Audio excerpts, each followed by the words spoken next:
একজনই, সে হচ্ছে অপু বিশ্বাস, আর কেউ না। মানে আমি সবার বড়, আর পরি হচ্ছে মেজো বলেছে, তমা হচ্ছে সেজো, ও হচ্ছে ছোট। ছোট। আমি সবার আদরের মানে একদম আদরের গুলুগুলু হয়ে থাকতে চাই। আমার খুব লজ্জা লাগছে, প্লিজ আমাকে বিশ্বাস করো, আমার লজ্জা লাগছে। না ভালো লাগছে, ভালো বাবা আর লাগছে। বললো না, বাবা আর বললো না।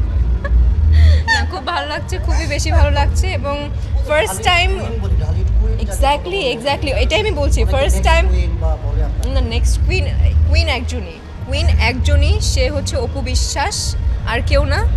আর যদি কুইনের আশেপাশে যদি কেউ থাকে সেটা আমি হতে পারি, বাট ফার্স্ট টাইম আমরা ইন্টারভিউ একসাথে দিচ্ছি। এবং আমি সত্যি কথা বলতে প্রথম থেকে অপুদির অনেক বড় ফ্যান, এবং অপুদিকে আমার শুরু থেকেই খুব, অপুদির সব কিছুই ভালো লাগে। অপুদির অ্যাক্টিং ভালো লাগে, অপুদির কথাবার্তা ভালো লাগে, অপুদির পার্সোনালিটি ভালো লাগে, সব কিছু A to Z।